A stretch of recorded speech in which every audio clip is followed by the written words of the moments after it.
The forbidden desire, the room was quiet. Too quiet for a place inside a warship. Thick glass walls separated her from him.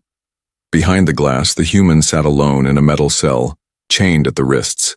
His head was lowered, his back against the cold wall. Blood had dried on his torn uniform and one of his eyes was swollen shut. But he was still alive. Princess Yara stood on the other side of the glass, her golden eyes full of something she didn't understand. She had been coming here, for 3 nights, always in secret, and each time she told herself it was just to observe, just to understand this strange and dangerous creature from Earth. But it was more than that now. The human didn't speak. Not a single word. Not even when the scientists poked him with needles, or asked endless questions. He only stared back with calm, empty eyes like he had already seen the worst life had to offer.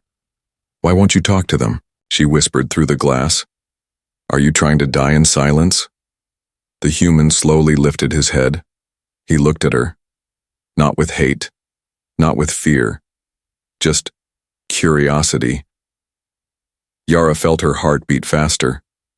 No alien man had ever made her feel this way, and she was a princess, trained to control emotion, trained to hide weakness. But standing here, watching this quiet human breathe, she felt like she was the one behind the glass. She turned and walked away, leaving him alone again. But her mind stayed in that room. The next night she returned again. This time she brought something with her, a small piece of bread and a cup of sweet water. Food meant for royal guards, not prisoners. The guards at the door didn't question her. No one would dare question the daughter of the High Empress. She slipped inside the observation room and pressed a button. The metal door of the cell opened. Slowly, the human didn't move. "Eat," she said, holding the food out with a shaking hand.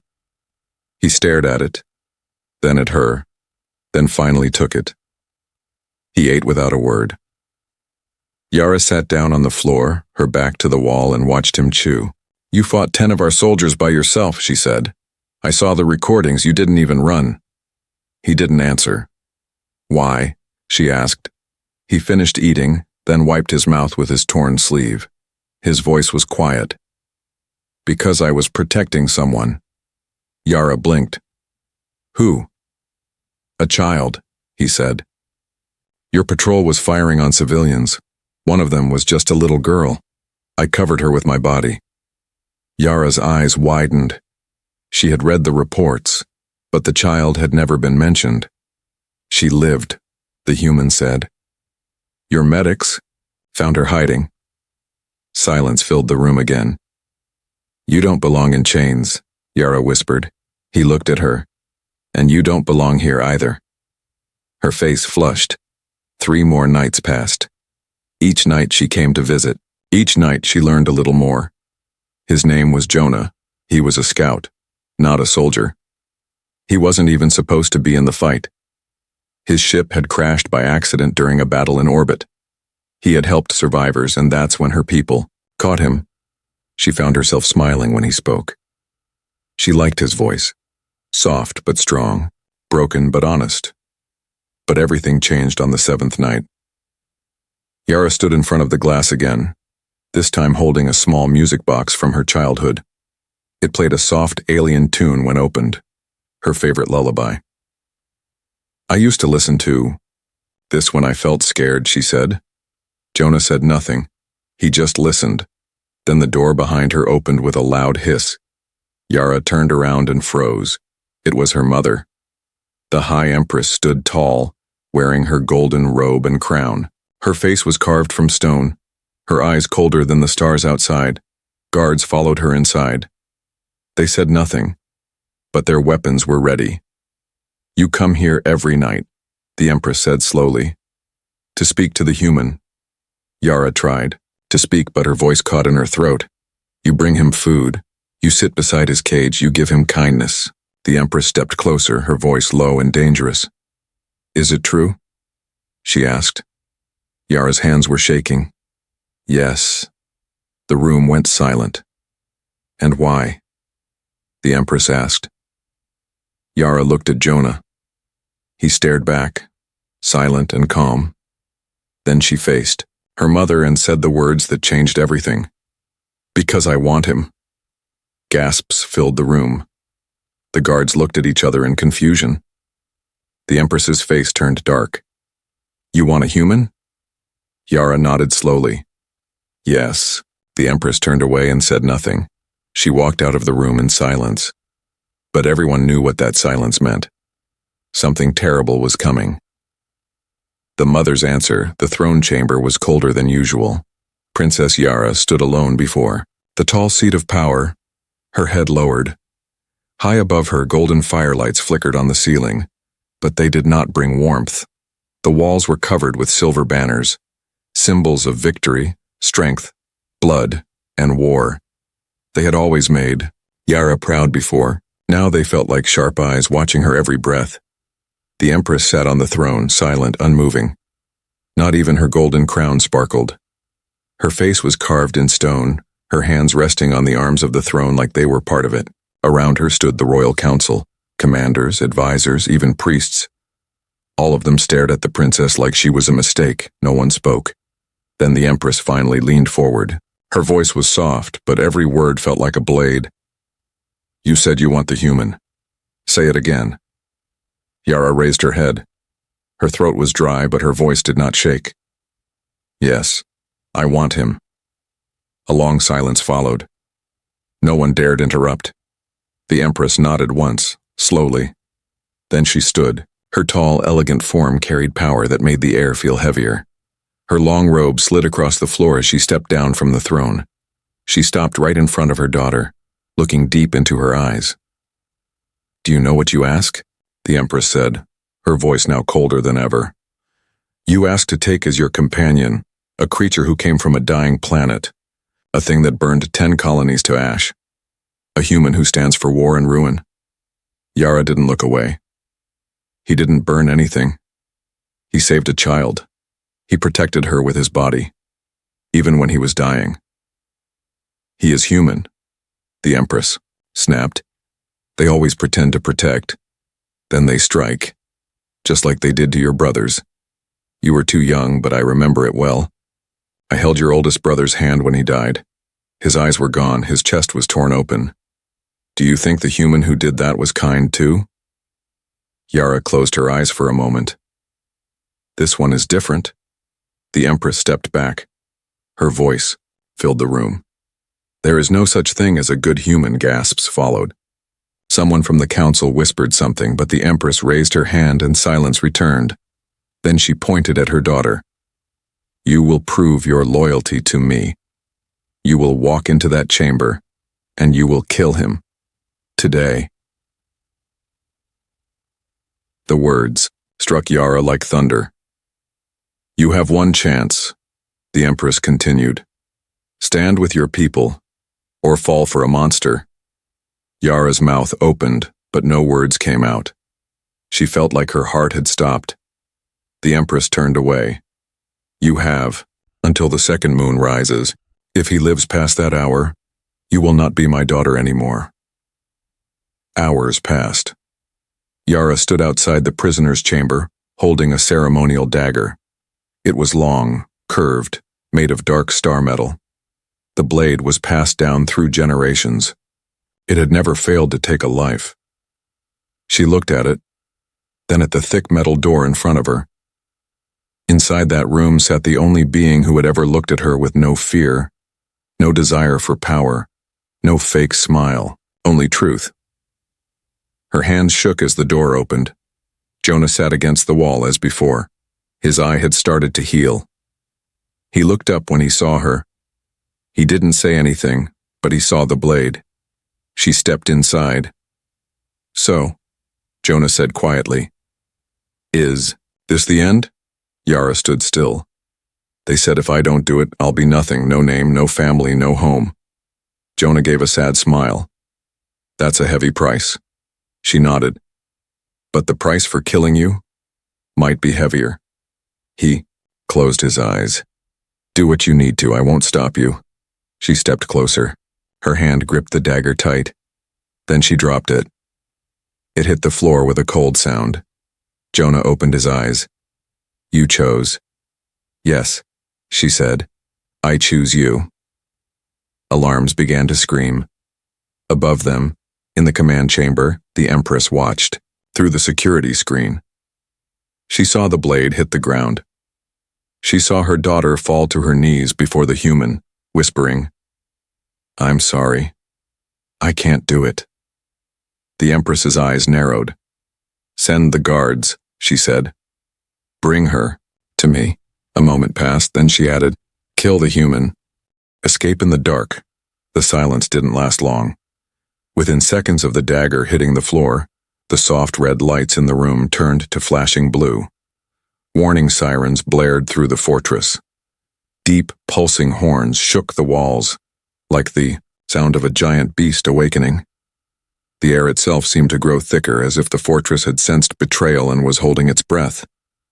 Yara froze. Jonah was already on his feet. Even with wounds still healing, his instincts were fast. He looked at her and said only one word. Run. She didn't need to be told twice. Yara grabbed the emergency panel on the wall and slammed her palm against it. It hissed open, revealing a narrow maintenance tunnel hidden behind the prisoner's room. It was part of a forgotten escape system, once used during drills, now rusted and ignored. She had memorized its layout from old royal files. Secret. Maps no one else cared about. Jonah hesitated. You planned this? I didn't know if I would. Until now, she said, breathless. But if we stay, they'll kill you. He followed her into the tunnel. The door slammed shut behind them. Above them, the Empress stood calmly in the command hall, surrounded by her generals. The wall-sized screen showed an empty cell. No princess, no prisoner. A young officer turned to her in fear. They've vanished, High Empress. We're locking down every exit. The Empress didn't shout. She didn't rage. Instead, she raised her hand and said, Activate Protocol Iron Breath. There was a long pause in the room. That code had not been spoken in over 30 years. One of the generals flinched. But High Empress, he began. Iron Breath is only used to hunt high-value fugitives across planets. Then it is perfect, she said coldly. My daughter is lost, and the human dies tonight. Across the Star Fortress, hunter drones came to life. Cloaked soldiers emerged from the shadows. And in the darkest corners of the ship, something older, something more dangerous, began to stir. Deep in the underhalls, Yara and Jonah moved fast. Pipes hissed, walls trembled. Old steam lines spat out bursts of hot gas, making the narrow path even harder to cross. She was barefoot now, her royal shoes left behind in the panic. Her dress was torn at the knees. She looked less like a princess and more like a fugitive. There's an escape pod bay near the engine room, she said, panting. Only one pod still works. The others are used for training. Jonah glanced behind them. They'll be right behind us. Then we'll go faster. They reached a corner. Suddenly she grabbed his arm and yanked him back just in time. A hunter drone flew past, its scanners glowing bright red. It paused in the air, then zoomed off in another direction. They ducked into a side hatch and waited, breathing hard. In the dark, she turned to him. Why aren't you angry at me? Why would I be? He asked. I almost let them kill you, she said, voice trembling. I almost chose my crown. Jonah gave a tired smile. But you didn't. He reached out and touched her hand. His fingers were rough. Hers were shaking. Neither of them pulled away. They reached the pod bay at last. It was hidden behind a false wall marked as storage. She keyed in the code, and the wall slid open. Inside sat a small one-passenger escape pod, scratched, old, but still functional. Next to it hung a dusty panel with blinking lights. The pod was ready, but the bay wasn't empty. A soldier was already there. One of the elite. Black armor, glowing visor, pulse rifle in hand. You don't belong here, he growled. Yara stepped in front of Jonah. Stand down. By royal order. The soldier raised his weapon. Your orders mean nothing now. Jonah moved like lightning. He slammed the soldier against the wall before the rifle could fire. They struggled. The weapon dropped. Fists flew. Yara screamed. Jonah punched hard. The soldier's helmet cracked. Blood spilled. Then silence. Jonah stood over the body, chest heaving. Yara stared in shock. You killed him. Jonah looked down at his own hands. He was going to kill you. And suddenly, Yara saw it. The truth in her mother's warnings. Not just strength, not just honor. Humans were dangerous. But she also saw something else. Something that terrified her more. She didn't care. She still wanted him. They climbed into the pod. She activated the launch sequence. Outside, footsteps echoed closer. Voices shouted. The final lockdown was seconds away. The pod's engine hummed. Jonah looked at her. Why are you doing this? Because, she said, her voice almost breaking. You make me feel alive. And then the pod launched, shooting them into the black sky. As the fortress shrank behind them, burning with alarms, one final message flashed across the screen. Princess Yara is now an enemy of the throne. Hunted by blood, the escape pod shook as it tore through the upper atmosphere of the alien moon. Outside the window, clouds burned orange from re-entry heat, and jagged black mountains rose through the mist like ancient bones. Inside the cramped pod, silence filled the space between two people who had just become fugitives. One born into royalty, the other into war. Princess Yara sat beside Jonah, staring at the emergency screen. Her hands were clenched together, fingers white. Her heart still raced from the fight, the launch, the look in her mother's eyes before the pod burst away. She had left everything behind. Her bed of stars, her crown of light, the bloodline that had ruled for 6,000 years. And for what? A man she barely knew. Yet she had never felt more sure of anything.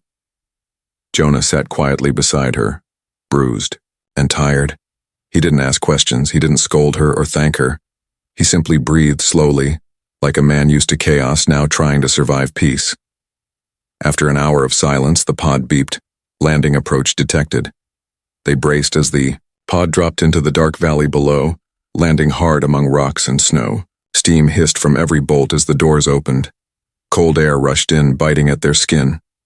We need shelter, Jonah said. Before night falls. This moon is unclaimed, Yara replied. No cities, no maps, just frozen wilds. Good, Jonah said. They'll still come for us. But at least the ground won't betray us. They walked through the snow-covered wilderness, their boots crunching over frost and broken stone. Strange blue plants curled away from their steps. Overhead, 2 pale moons lit the sky while a third, the shattered one, hung in pieces like a broken crown. It was beautiful, deadly, and completely silent. This place is sacred to some, Yara said as they passed the base of a cliff. Old legends say gods used to sleep beneath the ice. Do the gods hate humans too? Jonah asked quietly. She didn't answer. They found shelter inside a hollow cave, warmed by natural steam vents from the mountain's core. Small glowing worms crawled on the walls, giving off soft green light. Yara collapsed against the wall, exhausted. Jonah stayed near the entrance, scanning the horizon through the steam. You should rest, she said. I don't rest until I know we're safe. She looked at him, really looked at him. Beneath the bruises and dirt there was something unshakable in him. He wasn't like the proud warriors of her world. He wasn't loud. He didn't boast. But there was a weight in his silence, a calm strength in his every move. He didn't need to prove himself. He had already survived more than anyone should. Why don't you ask why I chose you? She said suddenly. He glanced back at her. I figured you'd tell me when you were ready.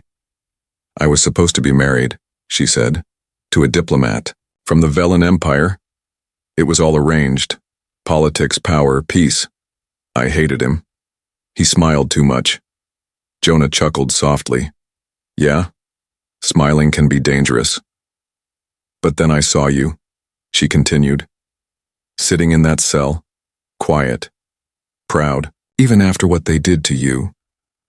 I've had worse. I know, she said. And that's what scared me. You weren't broken. You were just waiting. Waiting for what? for someone to see you." He didn't answer.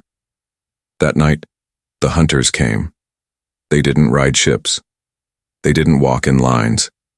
They moved like shadows, blades wrapped in cloaks, voices lost to the wind. They were not soldiers. They were bred killers trained from birth to hunt and silence those who betrayed the Empire. And now their orders were clear. Bring back the princess. Eliminate the human. Inside the cave, Jonah sat up straight. His ears caught the distant crunch of snow. "We have company." He grabbed a shard of sharp stone and handed one to Yara. She looked at it, confused. "What am I supposed to do with this?" "Stab anything that tries to touch you."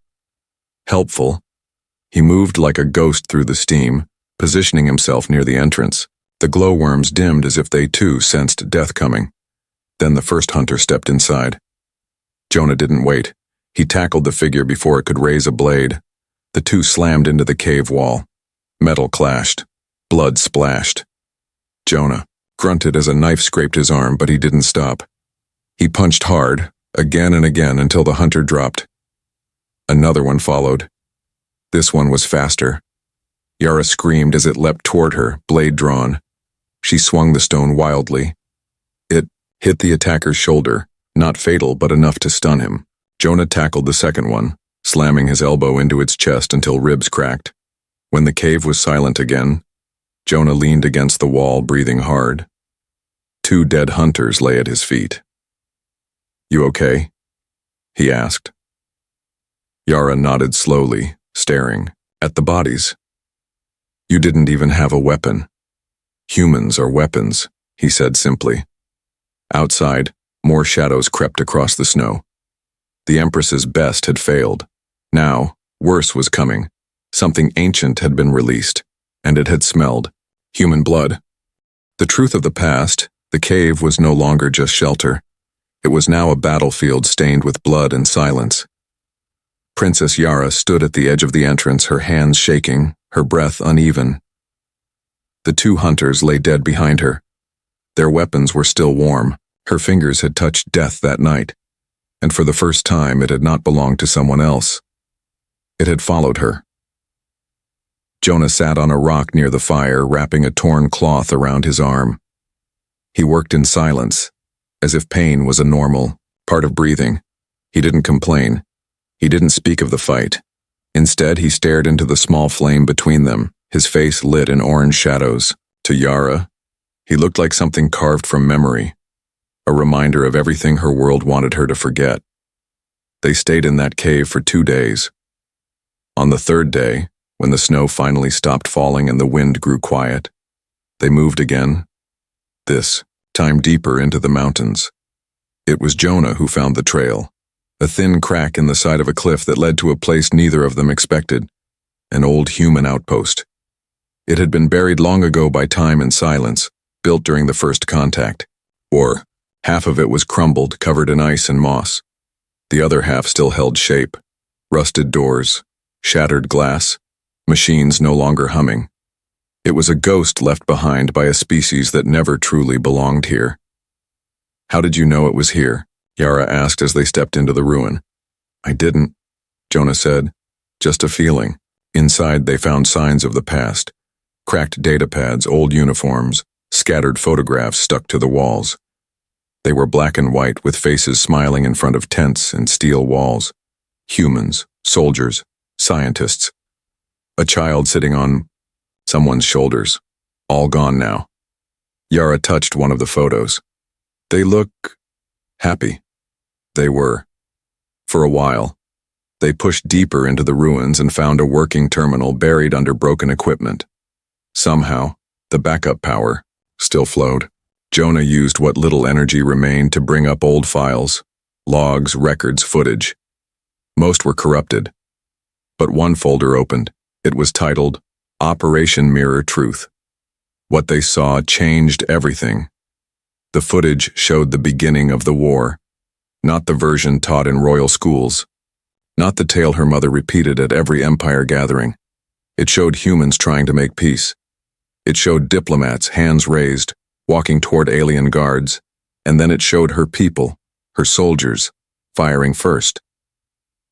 The video didn't end. There, more followed. Meetings in secret where alien leaders spoke coldly about framing humans. Orders to destroy envoys. Strategies to make humanity look like the monsters. The plan had worked. They lied to us, Yara whispered, her voice cracking. All of it. The Empress. The Council. They started it. Jonah didn't say anything. He just looked at the screen. Then slowly he sat down.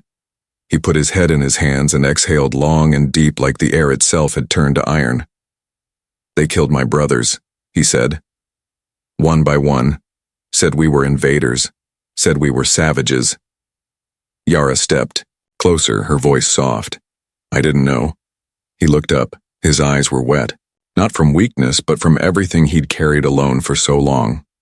I know, he said. That's the only reason I didn't kill anyone who wore your colors. Her throat tightened. You could have. In the cell. During the escape. In the cave.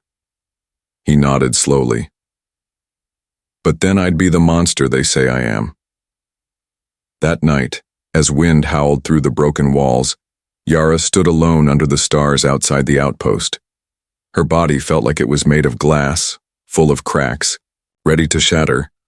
She had always believed in her people, in their power, their truth. Now she stood on broken ground holding nothing but shame and a flicker of hope. Jonah joined her quietly, holding a piece of old cloth, one of the flags from the outpost. It was torn and dirty, but the symbol was clear, a circle of stars around a single tree. What does it mean? She asked. Unity, he said. The dream that maybe someday we all stop trying to kill each other. She looked at him, her voice soft. What do we do now? He didn't answer right away. Then he said, we tell the truth, and we survive long enough to make them hear it. She nodded. Then, for the first time, she reached for his hand, and this time, he didn't hesitate. Far above, in the Empire's capital, the Empress sat in silence, watching a report flash across her private screen. It showed the ruins of the outpost. It showed signs of life. It showed the message Yara had sent, an encrypted burst that somehow slipped through the blockades. Know what you did, the galaxy will too. The Empress didn't move, but her knuckles whitened on the edge of her throne. She turned to her advisors. Send the Reapers, she said. But High Empress, one of them whispered. They were locked away. Even we, I said send them, she growled. Because now it wasn't just about a princess. It was about keeping a secret that could tear the Empire apart. Sacrifice for love. The snow was falling again. This time, soft and slow, like the sky was grieving. Each flake landed on the shoulders of Princess Yara as she stood at the cliff's edge, her cloak fluttering behind her in the icy wind. Below her, the valley stretched wide and silent, hiding the path they had taken to escape the Empire's hand. But she knew the silence would not last. Not now. The message she sent had reached more than her mother. It had traveled across channels, bounced off rogue satellites, and found its way into ears that were not supposed to hear it. Freedom networks, hidden rebel clans, and neutral planets tired of war. It was no longer a secret. The truth of the Empire's betrayal was rising like fire beneath the ice, and with that truth came danger. Jonah sat nearby, sharpening a salvaged blade with steady hands. He had grown quieter these last few days, not cold, but focused. He didn't ask what came. Next, he already knew. The more the galaxy learned of the truth, the more the Empress would send to silence them. This time she had sent something worse than soldiers. The Reapers, machines and monsters built in secret, older than the current Empire itself. Created during the First Rebellion, locked away when they became too cruel to control. Now they were awake again because fear made even Empresses desperate. Yara turned to Jonah. They've offered me a deal. His sharpening stopped. She walked toward him, her eyes serious. A communication drone found us this morning. It had a message directly from my mother. Jonah didn't speak. She said she'll stop the hunt. Yara continued. She'll withdraw the Reapers, erase the bounty, and cancel the execution order. All of it. He stood up slowly. What's the cost? She looked down. I go back, alone. I surrender to her, and I renounce you. Jonah was quiet for a moment. Then he simply asked, Will you? His words were calm, but she heard the pain beneath them. He wasn't angry. He wasn't pleading. He just wanted to know, before everything ended. No, she said, barely able to hold her voice. Steady. I won't trade your life for a crown. She stepped closer until her hand brushed his chest. But she knew I wouldn't agree. That's why she sent something else with the message. Jonah frowned. What? A second choice, she whispered. If you leave me behind, if you go alone into the forest and surrender, they'll let me live. They'll paint it as a rescue. They'll say you kidnapped me. The Empire's honor will remain untouched, and no one else needs to die. Jonah laughed once, a dry, empty sound. So I give them the story they want. She nodded. But not the truth. Jonah stepped away from her and looked out toward the horizon. The sky was darker now, not just from clouds. Something was coming. He could feel it. It's a trap, he said. If I surrender, they'll kill me anyway. I know, Yara said. But I also know you. And I know you're thinking about doing it. He turned to her. You've lost your future, your home, your name. All because of me. Maybe it's time I gave something back. Don't you dare, she said suddenly, her voice sharp with pain. Don't you dare make me watch you walk away. He looked at her for a long time. Then quietly he said, I'd rather they take me than take you. That night, the wind screamed across the cliffs like a warning. Fires burned low, the stars were gone, and deep beneath the mountain, the reapers arrived. They moved without sound.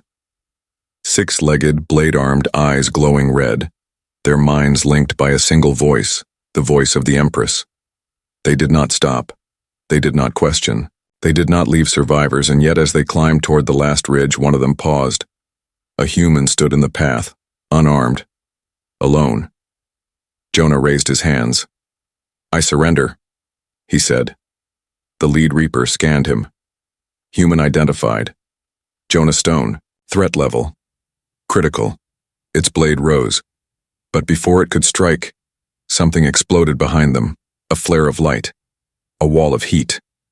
Someone had activated the old mining charges in the cliff's side. Yara appeared through the smoke, holding the detonator. Get away from him. She ran toward Jonah, but another reaper blocked her. Jonah shouted, grabbing the fallen blade of the dead hunter they had fought days ago. He slashed it across the reaper's leg, sparks flying.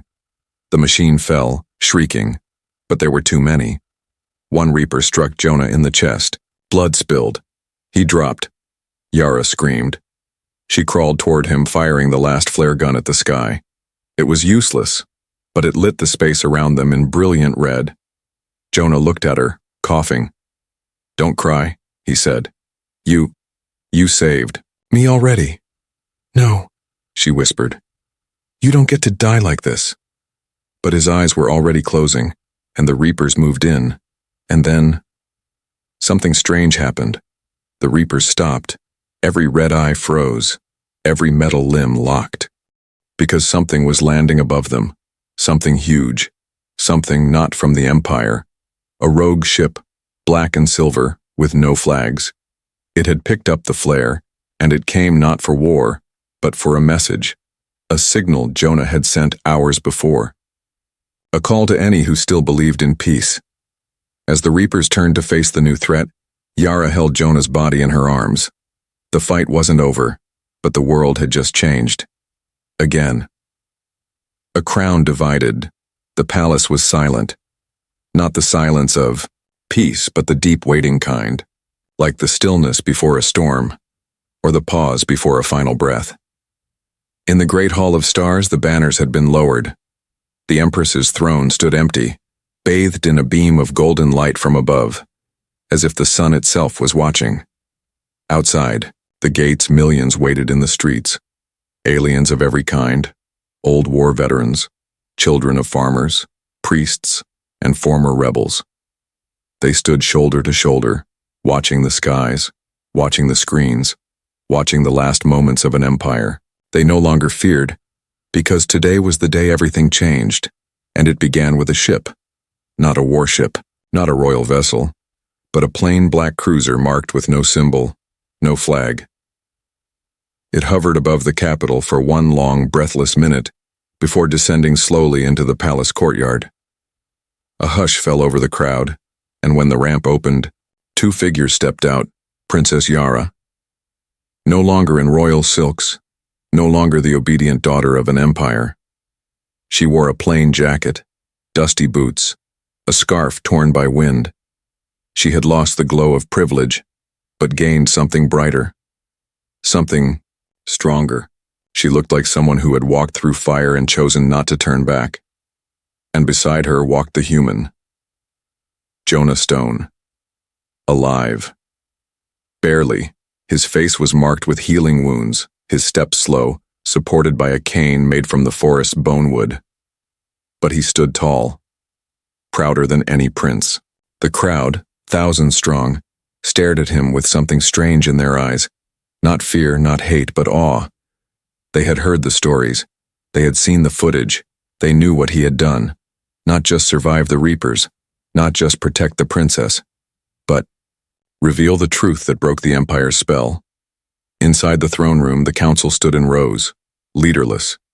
The Empress had vanished 3 nights ago. Some whispered she fled to the outer systems. Others believed she took her own life when the truth reached the inner circle. It didn't matter. The Empire as it was no longer existed. Yara walked past the stunned council and approached the empty throne. She didn't sit. She stood in front of it and turned to face them. "This seat," she said, her voice ringing out, "has ruled for thousands of years through control, through fear, and through lies. Today that ends." No one interrupted. "You told me humans were beasts," she continued. "You said they started the war. You said they deserved chains and death." She looked at Jonah. "But you were wrong. Because this human didn't destroy me. He saved me. He made me question what I was born into.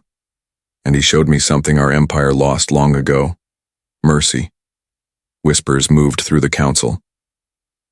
"So here is what I say to you now," Yara said. "I do not want this throne, if it must be built on blood. But if I must take it, then I will change what it means to rule." She raised a small object above her head. A chip. The full record of Operation Mirror Truth.